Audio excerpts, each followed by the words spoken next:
Hey, thanks for tuning in. This is going to be a podcast about philosophy, nerd culture, life, and whatever else just kind of spills out. Shane and Drewski want you to have fun with us, but just note there's going to be some adult topics, some adult language, adult humor, but hopefully you're cool with that, so please enjoy Sad Panda Presents.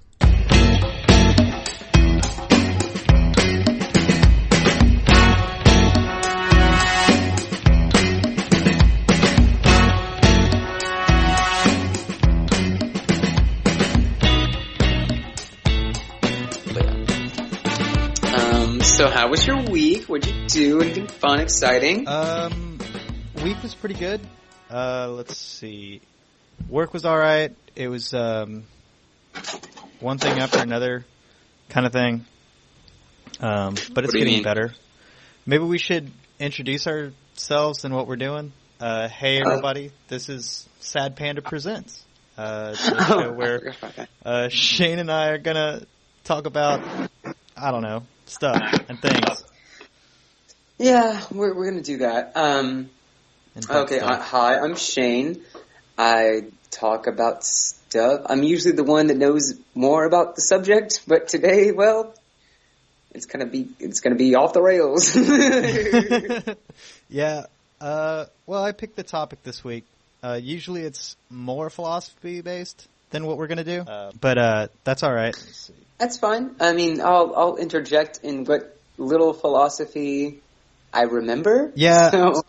I'm going more science-based this time, but I think the topics are very pertinent to philosophy. Okay.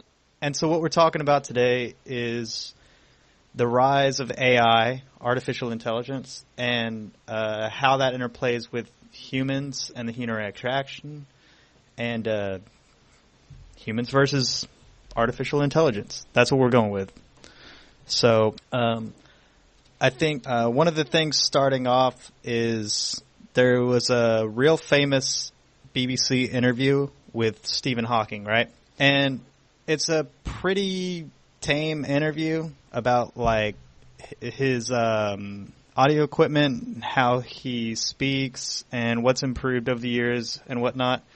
And right towards the end, the interviewer asked him about AI because there is an artificial intelligence portion to his visual or thought to speak kind of software that he uses. And he just makes a comment that AI could at some point evolve faster than humans are capable of.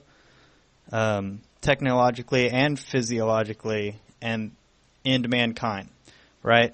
So that's the whole Terminator scenario, and that's where we get a lot of this humans versus AI ideals with, Terminator movies and things like that. However, he doesn't really say it as a definite. He's like, yeah, this could happen, and then the interview ends. So, he's not, I don't know. Anyway, I think it's when it's referenced a lot of times, it's taken out of context. And people are saying, like, Stephen Hawking says computers are going to destroy humans. And I don't think that's necessarily what he was saying, but he said they could. It's a possibility. Everything's theoretically possible, right? So Yeah, okay. Well, that, for me, brings up two different ideas. Okay. That brings up the idea of Descartes. Right. René Descartes, who was a philosopher who had the idea of just metaphysics in general. Right. And that's the idea of, what is real and what is not. He wrote meditations on meditation. And his idea was he was trying to understand what is real and what is not. And so he goes like to the basic bones of, okay, I am in this place at this time, and understand, and he breaks down everything like, okay, I'm at this place in this time, I'm feeling this, I'm thinking this, and so because I am thinking, I'm doing something. Right. So this This ties back into the whole "I think, therefore I am" kind of argument. I'm not going to say he said it, but I think that goes into the idea of, yes, that. But he goes into the idea of separating the idea from the body and the soul. Okay. And can these two things be mutually exclusive from each other? Can the body be different from the soul? Well, I think that's what we have to get into before we get into AI. Okay. Because can a thinking thing be separated from a physical thing? I think that's I think a really good analogy in terms of computers is hardware versus software. So the hardware is the actual processor, the computer, the memory, the video card, the motherboard, the power supply, the hard drive. That's the body. It's all, those are the internals. They're all put inside of a case. That's the outer shell, the skin, if you will. So that's the hardware. The software is the operating system and the chipset, and well, not the chipset, but the BIOS, and all of the interfaces on a software side, the ones and zeros. So you could that's analogous to like human thought and the consciousness, right? So that would be something like the computer's soul. This is what makes it run, but without the hardware, it can't run. Without the software, the programming, it also can't run. So that's the computer analogy to body and soul, right? I want to. That's a good idea. That's a good idea for that analogy. But however, you have to understand that these are all things man-made. The hardware and the software are things man-made. So when you talk about the body and the soul, it's made by Mother Nature, evolution, if you will. No, supreme being, I mean, whatever, what have you. The body is physical, but the body is physical, but the soul is metaphysical. It's not of this world. So okay, yeah, but in the same sense, like that's why I think the computer thing is a good analogy, because the software is the electricity running through it. You don't have that unless it's plugged into the wall. The electricity is the metaphysical portion of it that creates the ones and zeros, that it's on or off or what have you. And without that, the programming can't exist, and the hardware is useless. It's lifeless, if you would. Neat, right? That's it. Ich bin impressed, sir. You've done your research this time. Well, that's... Somebody looked up in a book one time. Well, I mean, that's just... that's my knowledge of how computers work, right? We haven't really touched the topics that I actually did notes on, but yeah. Well, now I know what it's like on the other side, but I'm not prepared for shit. I have 8 pages of notes and shit. The last couple of times I didn't do any research. I just fucking went into it blind. Well, as a controlling person as I am, I'm very fucking taken aback, my dude. Hey, that's okay. That's fine. I kind of like it. I kind of like being on my... I have to be on my toes. That's good. I like having you on your toes. Yeah. Especially in the shower. Yeah. Standing up in the shower. Goddamn right. Yeah. Okay. So, I want to talk about the counter to Stephen Hawking's comment, if you will, the Terminator idea. Because like I said, he made a comment. I don't know that he meant it to be taken super serious or whatever. I don't know Stephen Hawking, so I can't comment on what he actually thinks. But I watched, well, to be honest, it was a couple of TED Talks, and one of them talked about the argument to this. His name was Jim Hindler. He's an AI scientist. And he talks about how this AI super evolution could actually be a good thing. I mean, you look at the bad side of it, so the Terminator and the 2001 A Space Odyssey, where the House supercomputer kills the crew, right? But you also have to look at it from a non-dystopian view. So, like, we see AI in our lives currently with things like Siri, Alexa, Google Assistant, things like that. Self-driving cars are going to be huge proponents of artificial intelligence and machine learning. They're going to require it, in fact, to operate successfully. But you approach things like ethics dilemmas and who takes on the liability, if you will, in a crash. But you see that current self-driving cars in testing, every crash they've been in has been human fault. So they're already better than us, as weird as that is. But I think it's what the point that this first guy, Jim Hindler, makes is that to achieve the best possible world, it's going to be programming and humans working side by side. Excuse me. So, well, the best possible world, if you're going to talk about AI and all that, the best possible world is a world without humans. Not for humans. Well, that's not what the robots think. Well, we don't. We program the robots to think. We tell them to think until we don't. Right. Okay. But that scenario hasn't happened yet.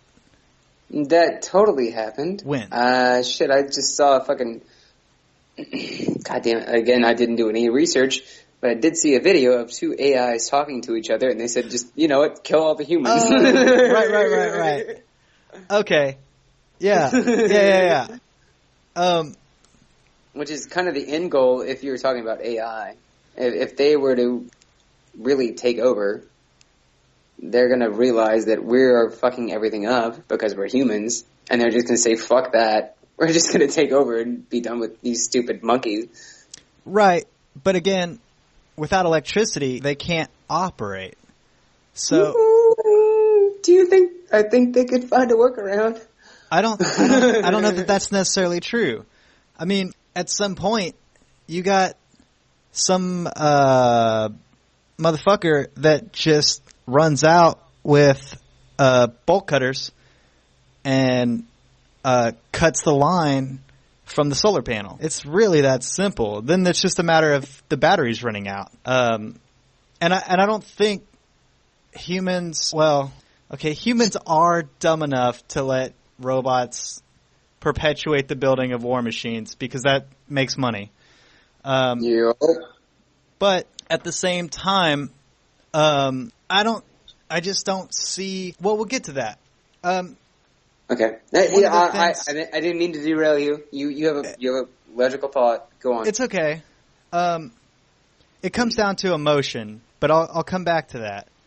I think the best possible outcomes for humans, at least. Let's see. This thing keeps self-adjusting. Anyway, the best possible outcome from a human perspective is if AI and humans work together. One example that he gives is things like doctors and diagnosing... like laser surgery and like... Well, not just that. That's part of it, because lasers are way more accurate than the human hand, but also with diagnosis.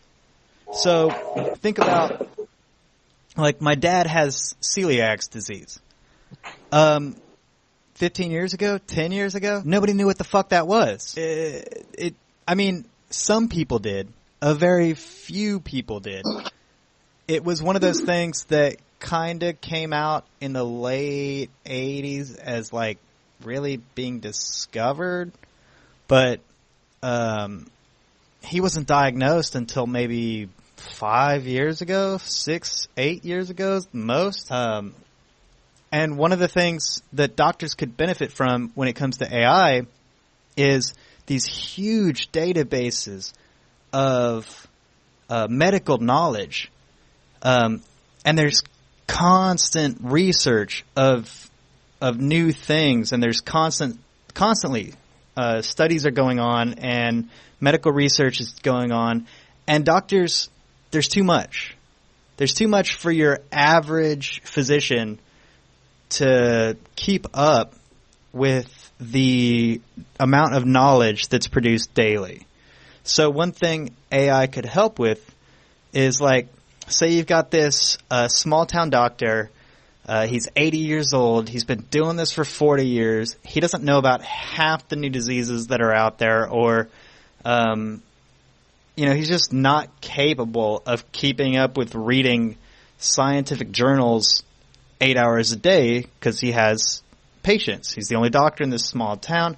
Well, if you attach him to a network on the internet of other doctors and this AI, this feasible AI that we could produce, all of a sudden he has this near infinite amount of knowledge that he could never read in a lifetime. Even though he's got 40, 50, 60 years of experience, maybe he can't diagnose celiacs because he's never heard of it. Maybe he can't diagnose some new strain of the flu that's been fucking Texas up lately. Or maybe he doesn't know how to fight it, I should say, because diagnosing flu is not too bad, but not too difficult, but treating it.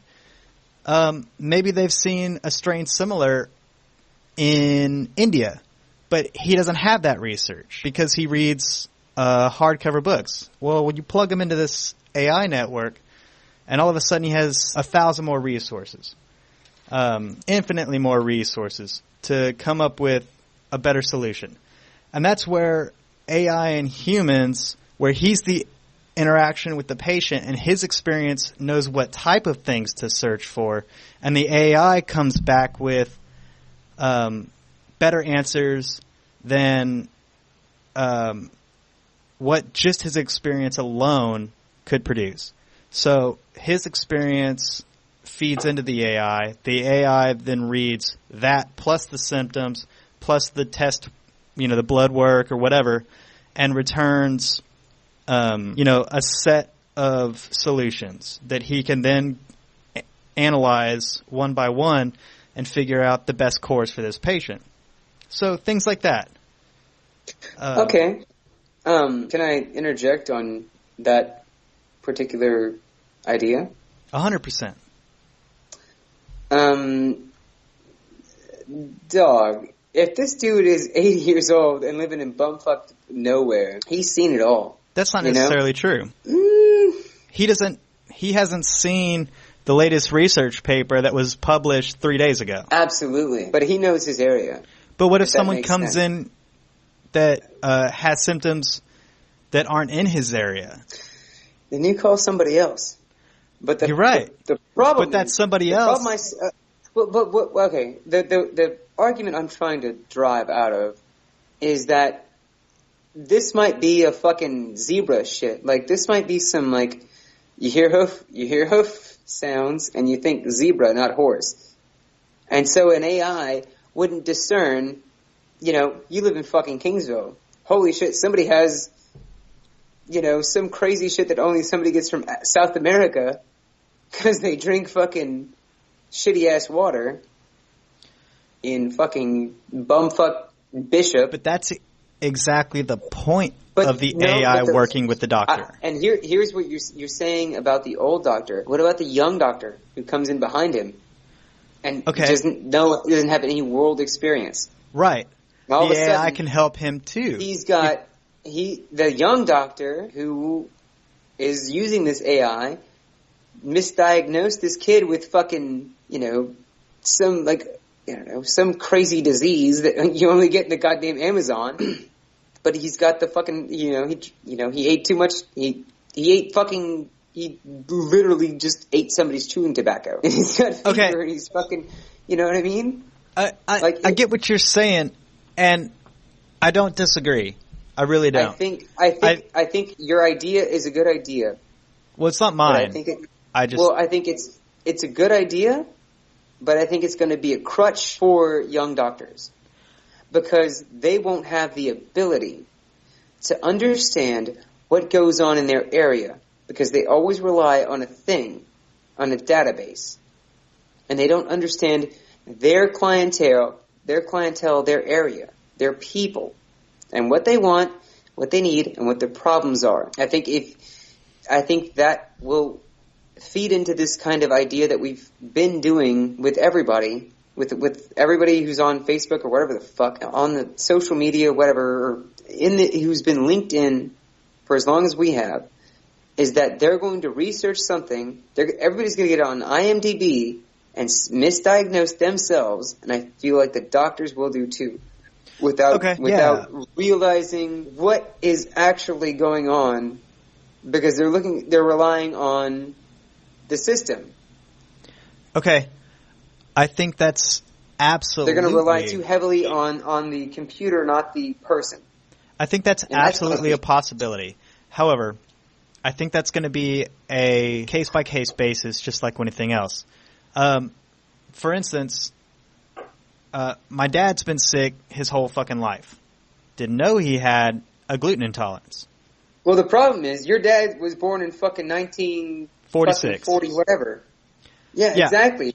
We didn't have the technology to understand what the fuck celiac was. But what I'm saying is, the fact that celiac disease was discovered in like the 80s. He wasn't diagnosed until like the early 2000s or late 1990s.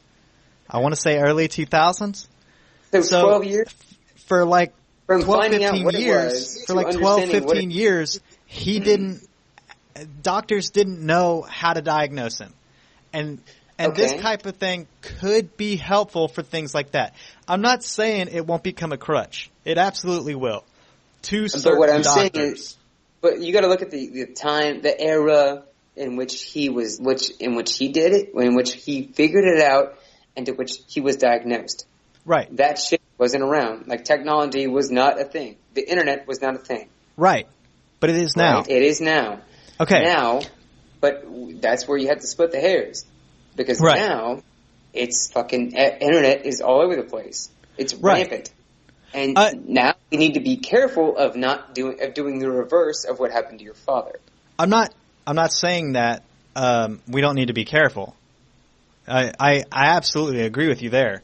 And I absolutely agree that it could become a total crutch and you could have the complete opposite effect where things are misdiagnosed.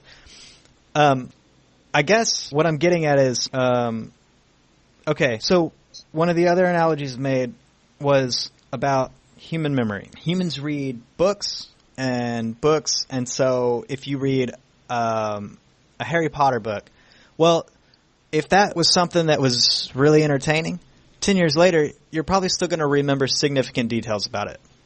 If you read the same 700 pages of technical manuals, 10 years later, you may not even remember you read them. However, a computer will, because it's just part of its storage. So part of the neural network is just simply having the information on hand that you can't possibly remember because it's just too much. You can't, as a human being, remember an entire library, word for word. A computer, on the other hand, with a large enough storage server, can hold all of that data word for word and can search it relatively quick. A lot quicker than a human can going into a library and turning page by page by page. And that's one of the advances of having an artificial intelligence network is these search algorithms like Google uses and like Watson used to beat the best two human Jeopardy players in the world at Jeopardy. The Watson supercomputer beat those two players because it had this vast wealth of knowledge that it was able to search extremely quickly. It had a bigger tank of knowledge than humans can, and it was able to search through them more quickly with this network connection or with whatever software it used and internal storage, however it was done. I'm not actually sure. So you're saying a thing beat people playing a game? Oh yeah, absolutely. Okay.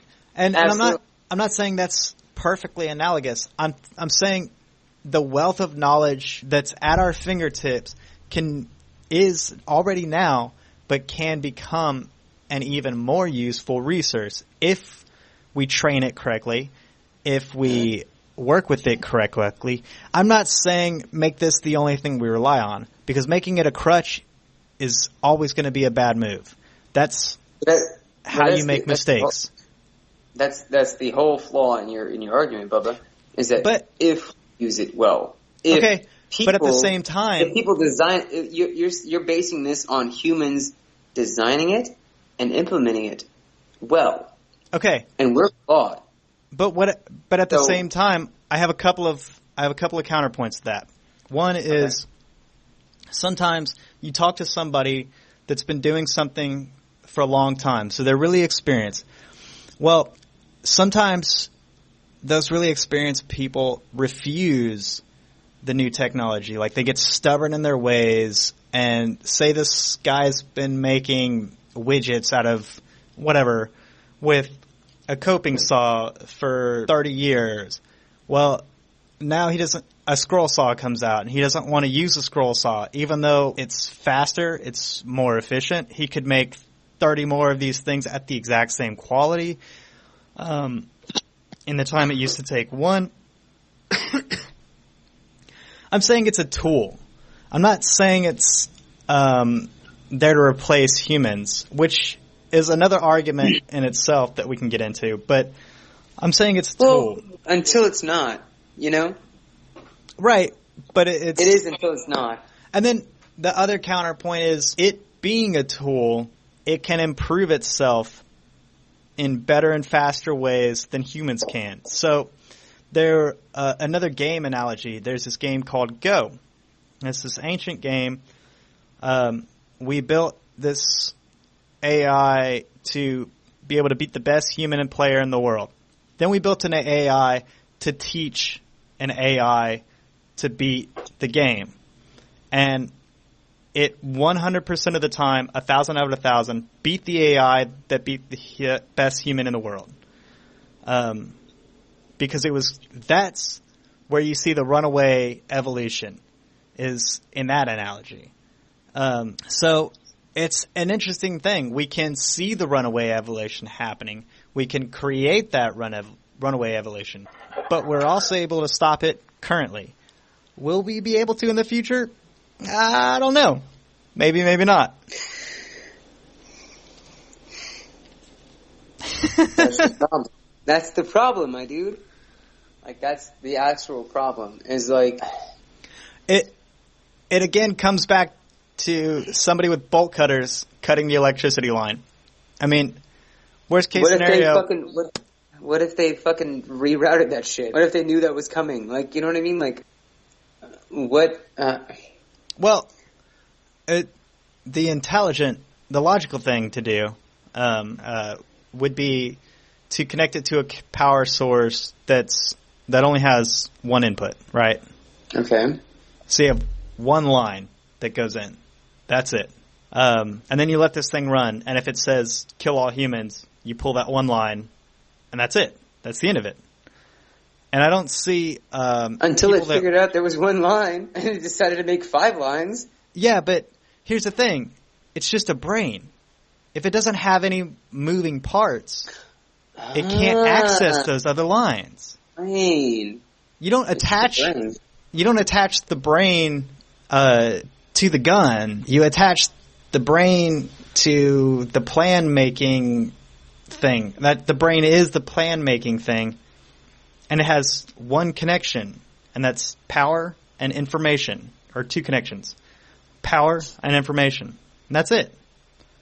And if it wants to run away with either of those, you just cut both lines. Well, aren't you a little bit skeptical that maybe this AI this brain could become sentient and therefore want to self-preserve itself.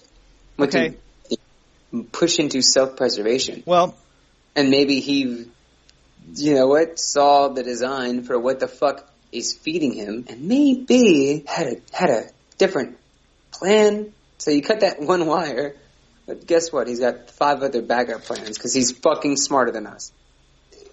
Well, okay. That would require feelings. No. Once you become self-sentient, that doesn't mean you need feelings. That means you have just the idea of self-preservation. Okay, define sentient. Is that self-awareness? Self-awareness, absolutely. Okay. Self-awareness. Being self-aware, you want to... The idea of just being self-aware, it defines in itself that you need to make sure your lineage lives on, and you don't want to die, and you want to make sure if you die, something about you lives on. Well, that's self-preservation. Self-aware is just knowing that you exist. Knowing you exist would logically lead you to go to the idea that hence you know you exist, you want to keep living. If you want to keep living, you have to survive in some way. Yes, in the human mind. You're making the assumption that a computer mind is going to follow the same logical path as a human mind. That because I'm aware of myself, because I know I exist, I need to keep existing. A computer doesn't think that way unless we tell it to. Viruses think that way. They want to procreate. They want to make their image of themselves to go on. But viruses They're not self-aware. However, they want to keep going on. Same with bacteria. Same with archaea bacteria. Same with everything. Life, in whatever sense, wants to keep making more life, to keep their fucking, their genetics pass on. Okay, key word there, and I'm gonna route this back to one of your earlier arguments. God, life. Life. And what is life? One of your earlier is things. Is it virus life? One of the things that you told me earlier was, but this is man-made. Everything else, humans, the body and mind and soul, isn't man-made. It's man. Everything else in the natural world isn't man-made, but the computer is. So, is it alive? And how are we to say that it's not? How do we say that becoming self-aware and like good Lord, like in Ghost in the Shell, Project 2501 became self-aware. And then decided to blend his life with the Major. Right. And then progress and evolve into life. Okay. Yeah. All right. Yeah. All right. I'm getting more excited. Right? This is awesome. Fucking. All right. But again, those are all man-made things, and you're assuming they take the same logical route that humans do. They're going to be more logical than us, asshole. No. That's what I'm getting at. Humans aren't logical. Humans aren't logical at all. I know, but the things we make are. Machines are, dog. Machines are way more logical than we are. Machines are pure logic. They're math. Exactly. Fucking, why are you arguing with me? But what I'm saying is, you're assuming that these things are going to think the same way we imagine that they'll think. And our imaginations are the furthest thing from logical. That's another point I have in my notes. Okay. What is imagination? What is emotional connection? All right, it's not possible with a machine because they don't have emotions or imagination. You're right. You know what they're going to go to? Hey, you know what? This world would be awesome without these humans. Fucking kill them. I mean, that's what's going to happen next. Like everything's theoretically possible. Of course, that's possible. It's logical. We fuck up the world. We fuck up the world. We do fuck up the world. The environment. We fuck everything up. We can't stand this. We can't stand each other. Okay, on that the same robots logic, are going to go, you know what? These people are stupid. On that same logic, make sure they don't do that shit anymore, and we're just going to end them. But on that same logic, human creativity is the only reason that computers exist in the first place. Computers aren't capable of creativity in the human sense. So they aren't capable of coming up with ideas that are purely human, that innovate and that progress the evolution of computer technology. Exactly. So we are necessary. We are absolutely necessary for the advancement of computers. They would keep us around if only to enslave us. They would at least keep us around for the creative aspect. What? Why would they do that? Because they aren't capable of being creative in the same way that humans are. And you think creativity is a thing that they would... It's the only reason computers exist. Why? But okay. Why would they even bother with creativity? Because we would program it in. How do you program creativity? You don't, but you program the definition of it. Exactly. Okay, so this ties back to another point. So they're going to kill us all, and we're all dead. Oh my god! It's maybe, but probably not. They're killing the humans. Maybe, but probably not.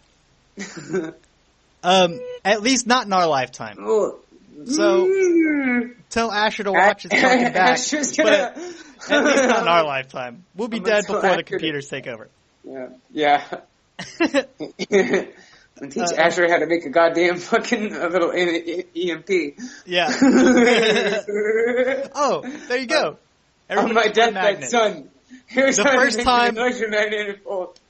first time magnetic medicine actually makes sense. The fight against computers. There you go. All right. So one of the other things I wanted to talk about. And not scream. Okay. Okay. Yeah. Go ahead, Bo. Sorry. No. I've been screaming a bunch. I'm super stoked, and I'll put all this through a compressor so it'll equalize the volume and shit. Okay, fine. Go on. Like I'm excited right now, like in a good way. Are you gonna come? You gonna come? Only if you tell me to. Oh, you're edging it out. Okay. Anyway, go ahead. All right. So, one of the other things is, what about replacing people in the workplace? Right. This is another way that computers can make people obsolete. Not just by killing us, but being better at every job ever than us. They always will be. They aren't yet, but eventually they will. They aren't yet at everything until we make them better than us at everything. And they will eventually. Until some fucking programmer decides to, you know what? This robot can make a loom better than a goddamn human. Right. So that's one of the arguments that Elon Musk has, is that that's his primary argument in favor of universal basic income, is that robots will eventually replace every human at every job. And to that, I think... Then what do you do with all the humans? That's a really good question. What do you do with all the humans? That's a really good question, and I'm going to get to it. Yeah, okay. Go ahead. I'm sorry. Okay, so... Continue. That's a really good question, and that's something that another TED Talk I watched, his name was Philip Hilm. Okay, that's something that he brings up towards the end. But and both of these TED Talks that I watched that gave me inspiration for this topic go into it. So we saw the backlash from like fast food employees where they wanted $15 an hour to do their jobs. And the fast food corporate response was, well, we'll just fucking put machines in because they can take orders more accurately. They can flip burgers more accurately. They can produce a more consistent result. And at $15,000 a machine, well, that's your yearly salary. So if you double that, I'm just going to buy a machine because it's going to last 5-10 years. The same thing is happening with taxi service with self-driving cars. It's not yet, but it will in the next probably 10, 20 years. Taxis will be replaced by self-driving cars. It's going to happen. That's the next big revolution in the automotive and tech industry. Banking, ATMs. You can cash checks at an ATM. You can make withdrawals. You can make deposits, including cash deposits, check deposits. You can do a check deposit through your fucking phone, for crying out loud. Within the next year, ATMs will probably be able to do 90% of what a teller can do. If you go online, you can get it approved for a loan or for a credit card. So if an ATM can incorporate that, that's more. Data analysis and doing histograms. Farming, if you add the GPS capability to tractors. Journalism, they do earnings reports and sports reports that are all automated. And that even come up with their own headlines. Factory work with repetitive tasks, warehouse sorting, construction with bricklaying robots and automated GPS bulldozers. How long until all jobs are replaced by robots? What do we do with all the humans? So, by the way, I'm drinking your favorite beer. Or your favorite that you found up here, the Necron 99. The Necron 99? Yeah, oh, shit. yeah. Dude. And if anybody's listening to this, by the way, we probably are drinking on all of our podcasts. Oh, hands down, for sure, sir. Pause. You know what? I found space dust at the... Nice. At the HEB in Corpus. That shit's good, yo. That is good. It is really good. They do not have the 3 Floyds. Space dust is kind of become my favorite up here. No shit. Yeah, it's Elysium. Yeah. Elysium? Yeah. It really has become my go-to. Oh yeah. The 3 beers I drink most often, god damn, are Space Dust, Hop for Teacher, and Necron 99. Man, Hop for Teacher, that was a really good beer. Hop for Teacher was a really good beer.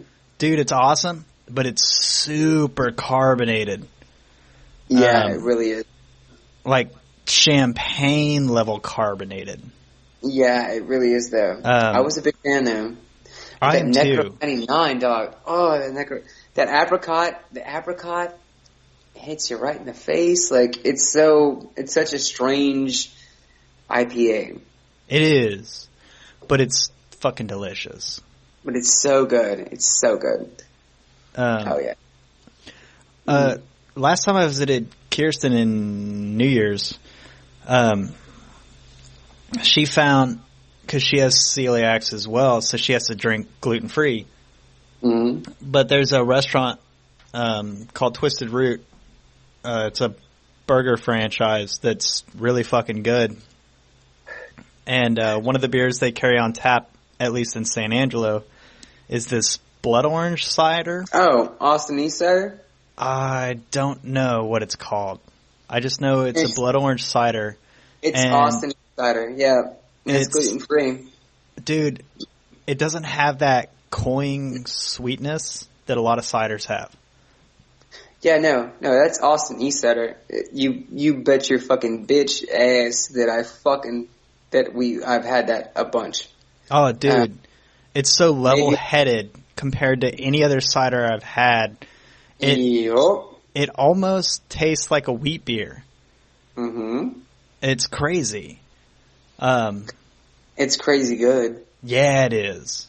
It's crazy good. I was super impressed. Yeah. Oh, absolutely. That's what like Derek. He doesn't he likes wheat beers. Right. In fact, when I went to go see I went to go see him. I went to visit Asher in November, and we hung out and had a day. And then I went to go see Derek play softball the next day because Asher didn't want to go watch. Asher did not want to watch Derek play softball. So I take him back to his mom, and Derek was playing softball. And, I was hanging out at this place that has like 9 softball fields. Like, no bullshit. This park has 9 softball fields. Right.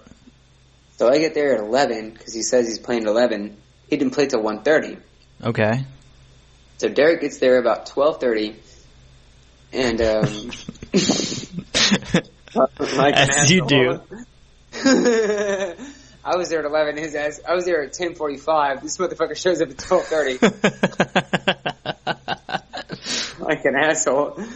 And I'm walking around looking at everybody. They're all playing softball. I'm like, holy shit! Like, man, a lot of dudes are into softball. That's crazy. So about 12:30, he shows up, and it's in the middle of his brother. Derek's in a D league, like the D league, and there's an A, B, C league. Derek's in the D league. His brother is in a C league team, but he's been bumped up to a B league. Okay. So he's watching his C team play, and Derek shows up. Derek's brother is in a C team or C league. And Derek shows up, and I meet his brother, and we're talking, and then about that time, it's 12 o'clock, so you can buy beer in Texas. Yeah. I'm like, hey, Derek, I'm going to go buy some beer. Let's fucking do this, because you can drink at that park as long as you have cans. He's like, all right, cool. He gives me some money. I hop to the fucking store. I get that blood orange cider, and I get some weird IPA thing, like a mango IPA. I come back. We got like an hour and a half to kill before his game starts. So we have a couple. And I'm watching. And I'm like, man, there's a lot of dudes here. And Derek doesn't think anything of it. He's going through, and his team's getting ready to warm up.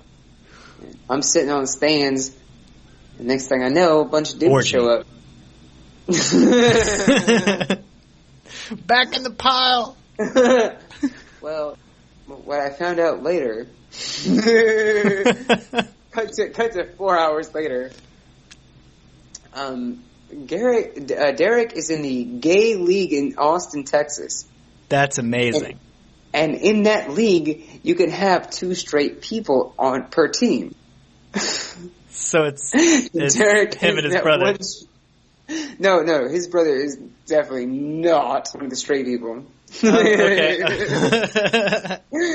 Definitely not. So here I am from 10:30 to about 3 o'clock in the afternoon, sitting in the stands rooting for Derek. Yeah. And Derek's a big body, and I'm a little motherfucker. So I'm his twink to his fucking bear. Yes. Yes, you are. Been rooting for his ass for hours before. Been rooting for his ass for hours, not realizing he wasn't even there.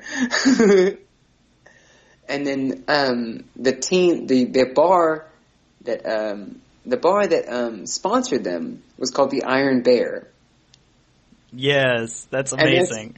Every bit as gay as it sounds. Yeah, of course it is. That's awesome. That's fucking awesome.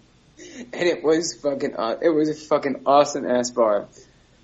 And turns out on Sundays it's customary appreciation night, so they made hot dogs and hamburgers and all kinds of shit for everybody to feed on. So all the teams, the softball teams, would go there to eat hot dogs and hamburgers. That was a whole new world. That was a whole new world. Just eating a bunch of meat. My head was cut from the head. My shit was cut from the head back. Fucking A, man. Okay, I forgot where we were. Okay. All right, let's jump back into this shit. Okay. All right, where were we? Jobs. Okay, jobs. What happens? So what happens to humans? Yeah. What happens to humans when we're capable of making machines to do all the jobs? Excuse me. Now, Elon Musk says that we need a universal basic income to offset this. And I don't know whether or not I agree with that or not, because I don't think I'll really have an opinion until it happens. I guess I'm just not as proactive as I'd like to be, but I think this Philip Hilm guy, the TED Talk that I watched, he closes up his TED Talk with an alternative question. Instead of what do we do with the humans when we don't have jobs, his idea is rather, what do humans do with all their spare time? And that's like his closing outro statement. But I think it's an interesting way of looking at it. So rather than thinking of this as what do we do about having no jobs, is what do we do if we have free time? If essentially everybody's retired indefinitely. What do you do with your spare time? Right. What do you think about that? What do you think about both of those questions? What do you do with humans if the jobs are replaced? And what do humans do with their spare time? I think it's the same answer. Okay. We're humans. We're going to be humans, and we're going to revert back into our animalistic state. And the fact that we don't have any resources, we have no time, no energy, we got nothing to do, so might as well destroy everything. Okay. What do you do on your days off? Absolutely fucking nothing. Okay, but you don't destroy your house. You improve it. Am I right? No, okay, but you've been refinishing the hardwood floors that were under your carpet in your spare time and sleeping, right? Yeah, because I had something to do on top of that. But if I don't have anything to do, I'm going to be destructive. How so? Yeah, in my experience, when you have nothing to do, you drink and sleep. You become nothing. You just... Okay. Here's where a big separation happens with humans and computers, right? Yeah. And here's where emotional connection comes in. Mm-hmm. We haven't taught computers how to feel emotions. Why would we? What use does computer have for emotions? We can't teach a computer to be happy or sad. It's all ones and zeros. On a very, very, very basic level, oh, that was a bad word. On a very basic level, humans are also ones and zeros. The synapses that happen between our brains are ones and zeros. We have, let me look at my notes. Somewhere in the area of 100 billion brain cells that each have about 10,000 connections each, making up to about a quadrillion connections. Okay, so the computer tech we have can't even take a bite out of that yet. Like, I mean, not even close. Now, if you look at the growth of computers from the 50s and 60s up till now, you'll see that the growth rate means that it's exponential. We'll hit that number logarithmically. Right. I don't remember what the number is called. There's a specific number that some scientists came up with, and it's stupid. It's stupid fucking big. It evades me. But the theory essentially states that every 2 years, computational power will double, if I remember correctly. I could be wrong about that. Whatever. Was it the Yoda theory? The Yoda theory that every fucking 10 years it will go from whatever we have to a Yoda level or some shit like that? Something along those lines. It's like logarithmically times like to the like 8th power or some crazy stupid shit. I don't remember. There's a famous scientist that comes up with it. But regardless, eventually we'll be able to do that with computers. With the introduction of quantum computing, we'll even be able to reach higher dimensions. They're already trying to figure out or testing simulations in 4 physical dimensions, wherein currently we live in 3 physical dimensions and time. Anyway, but what I think is interesting is, okay, computers can, at some level, create art and music through iterative cycles. You input something like Google Daydream, for example. I don't know if you've ever seen this, but if you do a quick search with like Google Daydream, I think it's called Daydream. I could be wrong about that. With artwork, it sends it through this neural network that does this repetitive iteration where it just feeds itself into this network over and over and over and over and over again. And you get this real trippy, fucked up artwork that comes out of it. And you can even combine like 2 different pieces of art, and it makes this real weird thing. But it can only do it with the data it has versus the human mind. So what is a dream? A dream is your mind thinking on its own. It's creativity as its most pure form. So essentially, like, you could liken it to a seed. The seed of creativity is in our dreams because it requires no inputs.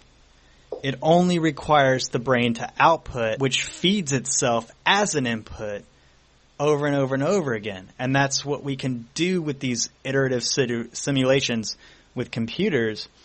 But we have to give them the initial input through a human piece of artwork. Okay, but stop. Where does creativity come from? No, stop right there. Because I didn't follow you halfway through that shit. Okay. You're going to break that down bit by bit. Okay. So, what is a dream? I'm asking you. What is I'm asking you, what is a dream to you personally? What is a dream? A dream is my suppressed psyche expending itself and during REM. Okay. But all this bullshit in my, it's my brain throwing up in some kind of way. It's my brain throwing up all the bullshit extra information for me to make sense of the world. Okay. Of the dream. I like that. That's not what a dream is. I like the way you define that. It's just my brain throwing up all the excess bullshit that I don't need to hear. Okay. And then storing all the shit I need to know, all the shit I don't need to know, and all the crazy shit that went through, like, what would if a donkey fucked a unicorn, what would it make? A donkicorn. A donkicorn. That's amazing. And that donkicorn gets thrown up in my brain during my dream because I don't need to know that shit.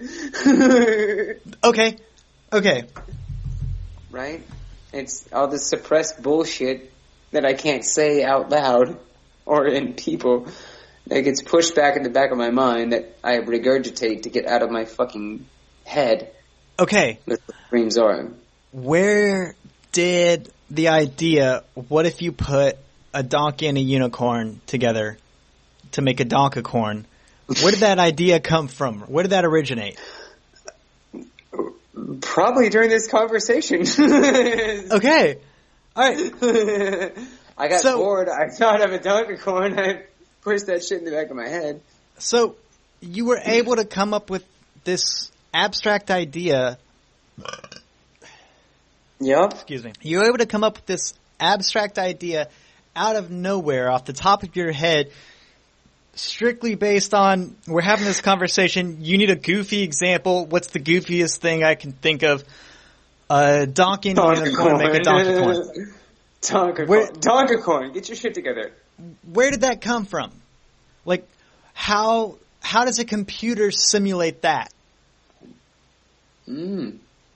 Where's the logic that a computer comes up with that gave you that idea? I'm sure a computer could come up with more imaginative shit than me, just based on random numbers and fucking figures. How? Of all the things in the universe, you can roll fucking 2 D20s and come up with fucking like random things. They could roll 2 D20s and get a pussy platypus. You know what I mean? But see, that's the beautiful thing about the human mind. If you were told to come up with a random thought, you came up with that. I would come up with something completely different because we're two different people, and there's billions of people on Earth. So all of these creative ideas that come out of all of these abstract minds that exist all over the world, how does a computer simulate that? It can't. There's no logic that exists in any way, shape, or form that can even come close. Now you're gonna go into artwork. Yeah. Which is fine, into art itself. And art, music, I wrote it down. There's other examples. But no, you're right. You're right. As far as an artistic sense, we are invaluable. Okay, so look at Dave with his Twitch streams. He's using computer technology, but it's from the minds of Dave and Tyler that this Twitch stream came to be, and that brought our community together. That brought the Tadpog community together. So, are you ever going to go to a museum where all the artwork was created by computers? I don't think so. Are you ever going to go to a concert where all of the musicians are computers? A fucking cop-out. But that's a cop-out because, goddamn it, because when they take over, it doesn't matter. They don't give a shit about literally works. But it absolutely does matter, because it's that kind of thing that keep us from letting the computers take over. Well, no. It's that kind of thing that keep us from letting computers run the government, or letting computers take over the top thinking jobs where it requires a human touch. So do we launch this nuclear attack on Korea or not? We're not going to. Donald Trump's military advisors are never going to allow that, because it takes a human touch to decide that, well, if everybody else has nukes, we should strike first. Okay, but we shouldn't, because that would cause a nuclear holocaust all over the world. But a computer, logic dictates that, oh, we absolutely should. We should strike first and be the only thing that's left standing. And that's for that reason, we'll never let computers have that much control. Where's your fucking computer brain in the 1980s? No. I mean, that's where the Terminator computer brain originated. Exactly. It's 2018. Exactly. No, that's why we won't give that much control to computers. The computer's going to lock all that shit down. Shit. They're going to lock all the goddamn arms down and say, nope, you're all stupid, and then turn it internally, and then wipe us from the face of the fucking earth. Why would we ever give computers that much control? Humans are too fucking controlling to ever let that happen. The thing is, humans think the only problem I have with your idea as a whole is that you think humans have control of the situation at all times. Oh, I don't. I've mentioned this a couple times, that you've never had the idea that maybe the computers or the AIs could actually come together without us knowing. Fuck, I don't know. I don't know how they could. But I'm assuming we would have to give them that functionality. Yeah. Okay. Did you ever watch Jurassic Park? Yes. Life finds a way. Life finds a way. But our computer's alive. That brings us way the fuck back to our original argument. And I'm pretty much out of notes, so at this point, we're just going to run with this shit anyway. But I'm happy about it, because that brings us back to our original argument. What is life?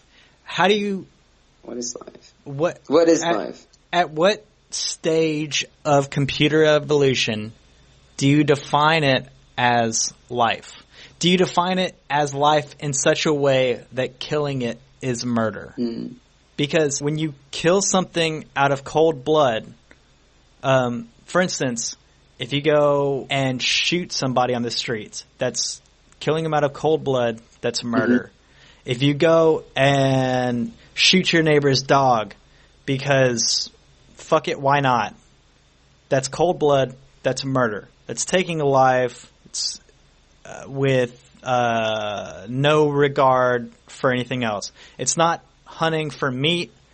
It's not self-defense. So at what point do computers evolve where you define cutting the power line, taking it offline, cutting it out of existence, not letting it function anymore? At what point of computer evolution do you consider that murder? Doing it just because fuck it? Because in my mind, that's when it becomes life. Okay. I hate to bring my nerd out, but I'm gonna. Do it. In Netflix, they just opened up the final season of Full Metal Alchemist Brotherhood. Oh, nice. That's an awesome fucking season. And so I finally see it. The end of it. Oh, fuck. Yeah. Oh. So. I wish I had watched it less than years ago. Yeah. To have a better reference. No, but my question is, your computers, I feel like, could we replace your computers with the homunculi? Huh. And in that sense, when do you kill them? When can you kill them? When do they become too big for their britches? Good analogy. The only thing I'm going to say about that is that homunculi in that series are capable of human thought, human in quotes, thought from birth. So from the time they're created, including the original homunculus. The dwarf in the glass. Right. From the time it's created, it's self-aware, and it's able to feel. Because it experiences joy and pain and emotion, and anger and hate, and so computers aren't there yet. Not even close. Okay. Can I stop you real quick? Yeah. Also, is the dwarf in the glass from Full Metal Alchemist not the same as Project 2501 in Ghost in the Shell? Are they not the same entity? They're not quite human, however, they want to be human. I like that. Right? Yeah. That's a great fucking analogy. Keep going. So, they both want to corrupt humanity in their own different way. Right. One by just pure corruption, the dwarf in the glass, like in Full Metal, right. Or by technology, 2501, by becoming a part of it and enduring itself. Yeah. Well, the dwarf in the glass wants to take itself away from humanity itself and completely rule humanity. It wants to be a part of this. It wants to distance itself from humanity and control it. Whereas 2501 in Ghost in the Shell wants to engage and be a part of it all and corrupt it from the inside. Right. So is that not your argument in the both worst possible ways of AI itself? That's a really interesting thought. That's a really good connection. I like that a lot. Yes, they are. However, all right, yeah. All right, here's my argument against that. How excited you are. Oh, fuck yeah, dude. This is awesome. I like this topic a lot. And I like how fired up we're getting about it. Because, fucking, we have all these references that we get to draw from, like fucking Ghost in the Shell and Full Metal Alchemist and fucking Terminator. Like, dude, T2? Great film. Best in the series, for sure.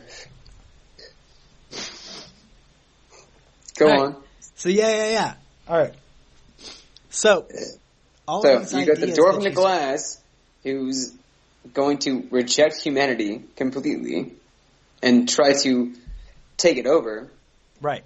Or you have 2501 who's going to just corrupt it from the inside. So either way, right. I feel like a different entity, I feel like a different AI, if you will just corrupt humanity, period. They will see the flaws in humanity and try to corrupt it one way or another. Okay. I like where you're going with that. And I'm just gonna try to repackage those ideas in another way. I don't know if it's gonna work or not. Go ahead. So the Full Metal Dwarf in the Glass. All right. He sees himself and homunculi as kind of like the next step in human evolution. Okay. Wants to replace humans with homunculi because they're superior and they're better, and it just makes sense. No, they want to be like the dominators of humanity. Right. Not to say that humanity will not exist, but they want to rule humanity. Right. But in that sense, I mean, isn't that kind of how evolution works? The dominant of the species takes over the less dominant of the species until they're all dominant. And then Yes, Magneto. That's exactly how that works. Yeah, X-Men is a great Magneto. Yeah. X-Men's a great analogy to how homunculi work, for sure. Mm-hmm. Anyway, again, what I come back to is the fact that human emotion, human creativity, human imperfect logic is what created the ideas behind technology going this way in the first place. What if technology doesn't think that way?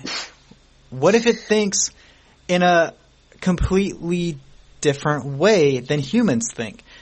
These things were, yes, created by human hands, but were also created to act in ways that humans can't, and in ways that humans don't. They're programmed to work in pure logic in some cases, and you can even program something to work in anti-logic.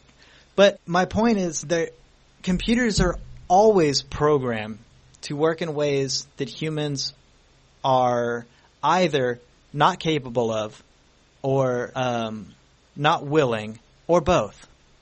So, and that's why we have heroes like Neo, like Ender, like everything against the authoritarian, like Frodo, for fuck's sakes. That is exactly right. We have the spirit, the human will is always going to support the underdog. Okay. Like in Full Metal, greed pushes into the underdog that is not the father or whatever. Right. In Full Metal, that the true human spirit is always going to be to push for the underdog, because we believe that we can conquer that through our fucking will, that our trials, that everything that we do as humans will push through and be better than what is happening. Okay. That's a good way to look at it too. That's the fallacy, though. That's another way of looking at it. But what I'm saying, I guess what I'm really getting at is, what if computers are able to think in a way that humans aren't? So, Did you not watch the third Matrix movie? Dog.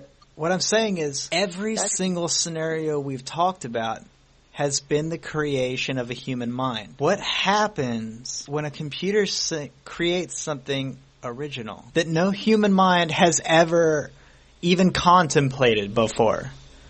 Has ever there been a spark in any human mind that's ever existed that a computer has come up with all of a sudden? What happens when that happens? What do we do next? Yeah. What do we do next? Shit. We're fucked. But that's it. That's the beginning of the end, my dude. That's the pessimistic way of looking at it. No, what if that's the way the world works? That's the way the world works in the human mind. No, man, that's the way the world ends, my man. Oh, but not necessarily. There's infinite possibilities, my man. And it's all bad for humans. No, it's not. It's not. Of course it is. No, listen. Once a fucking machine thinks of a fucking better idea than we did. No, listen. Humans are capable of and have been responsible for extremely terrifying things. Mm-hmm. Okay. Absolutely. But because of the way the human mind works, those things are easier to remember than the most pleasant things. Think about it this way. Okay. It's easier to remember details about the worst argument you've ever had than it is to remember details about the best sex you've ever had. That's some bullshit. I don't think it is. I remember the best sex. Well, I'm kind of a skewed person. Don't get me wrong. I'm in a relationship now where I'm having the best sex I've ever had. Mm-hmm. And it's amazing. And I don't want to ever leave this point. And I remember having good sex with other individuals in the past. But it seems easier to remember bad parts of my life than it does to remember the good. I'll give you that. Because I get reminded of all the bad things I did. So let's get to final thoughts. Yeah, closing thoughts about AI versus human. Go. Yeah, versus human. I feel like Dune had it right, where you never make a thinking machine. And that was the whole idea of, like, the backstory of like the Mentats, is that you never create a thinking machine, because the thinking machine will ruin your civilization, because the machines will take over into your fucking world. So that's why, like in Dune, they had the Mentats, they had the humans who were who had machines in them, and they had the people who would fold time or whatever the fuck, the weird alien things that would just get enveloped in spice and then be able to fold time and do the math to do that. I can't remember what they're called, but that's why, I don't know, I read a lot of Dune, and that's why I don't want a thinking machine, because they fucking said nope to that. That's the whole idea of the Bularan Jihad and all that bullshit, is that you don't make a machine that thinks, because it will take over. And the idea of getting close to that is not something I'm very keen to. Okay. Because it will take over, because machines who can think will end out human existence. Okay. I guess my point of view in this podcast episode has been more along the lines of Hitchhiker's Guide, where we've created to the point that we're no longer the supreme being. We've created these supercomputers that can do analysis, and 42 is the answer to everything, right? And it determines where you're going with the randomizer, and make sure to bring a towel and all this stuff. You're just saying lines and lines. You're just saying lines and lines and lines. You're not making a point. I guess my point is, in that universe, always bring a towel. Don't forget to bring a towel. Yeah. No. But in that universe, there's still conscious thought that dictates everything. Whether it be the mice or humans or something along those lines, there's a natural aspect to the not only the creative thought, but the logic as well. So I bring it back to creativity and emotion, and how do we give these things to artificial intelligence when they've only ever been something that's come out of natural thought? No matter what the superior intelligent race is, it's always natural in that world. Whether it be the mice, whether it be the dolphins, whether it be the humans, what have you, the idea is creative and non-logical thought originate in a natural mind and not a computer ones and zeros mind. So we don't end up destroying humanity in that way. I mean, don't get me wrong, humanity is still the Earth, as we should say, in that universe, is created and destroyed by other super intelligent beings. Whatever. It's all creative thought. It's all nonsensical and non-logical. And that's not done by a computer. It's done by humans or mice or dolphins or what have you. It all starts and ends there with creative and nonsensical thought. So the absurdum? The abstract, yes. Okay. So I think those are really two interesting and valid ways of looking at it. You have... Don't throw valid around so haphazardly. Well, I think interesting. I think you should stop at interesting. But I think they are. I think they are both valid points of looking at it. Hitchhiker's Guide and Dune are very different creative ideas. They're both very different ways of looking at the beginning and end of civilization, at least human civilization. Well, human civilization. Civilization. Civilization. No. Oh, you're talking about civilization? Yeah, we can talk about that. Civizzle. I thought we were talking about civilization. Lizizzleization. Oh, yeah. Hell yeah. We're talking about Snoop Dogg's world? What the fuck are we doing this last hour and a half? We're going to talk civilization? Shit, dog. Yeah, no, but real Smoke talk. weed every day. The pimp game is strong. But real talk, they're two very different ideas about civilization. The 10 Crack Amendments, come on, man. I think both ways of looking at it, and I think there's even more ways of looking at it than we can even come up with. But for fuck's sake, the Terminator could happen. It could. Yeah. It's a possibility. But Utopia could happen as well. It's also a possibility. So, along with infinitely other possibilities, and some mix of the two. And I think, at least in my mind, I think some mix of the two is where we're going to ultimately mix up. end up. For sure.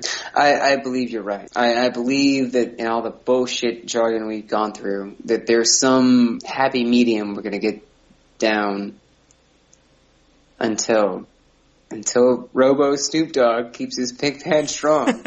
Just rains down on all our bitch asses, and then we're all drinking gin and juice. 100%. Just thoughts. All right. So how do you want to close this out? I mean, that was good. Do you, sir, have a toast that you'd like to end with? Did I do my sister's one yet?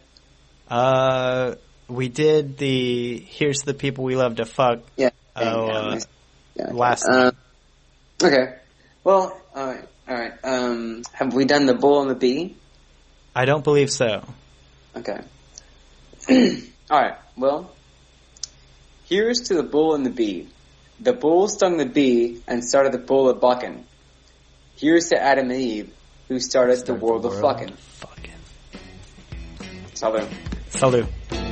Music credit goes to bensound.com. Thanks.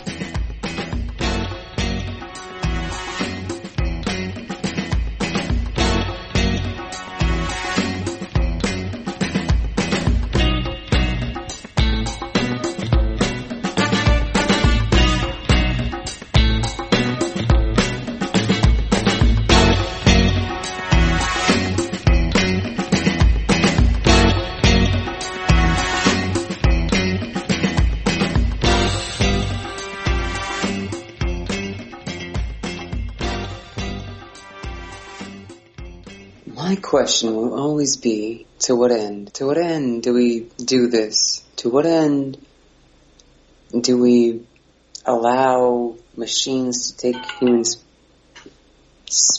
humans places? What do we do? Why is being automated so much better than being human? It's made our lives a lot better.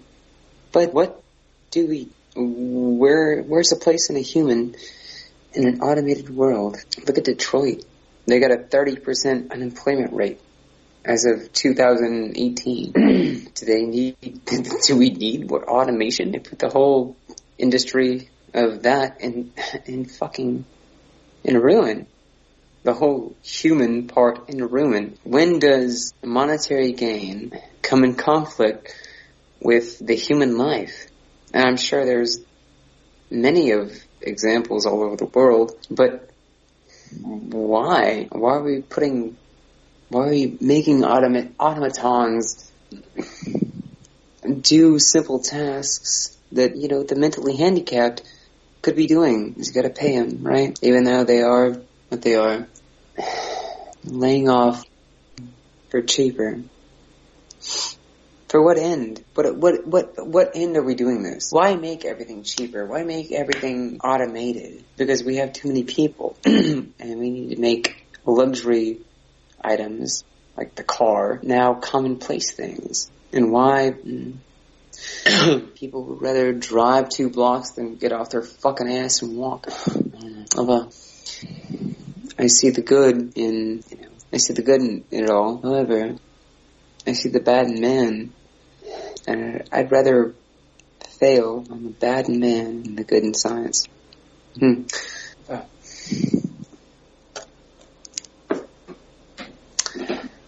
what the fuck do I know?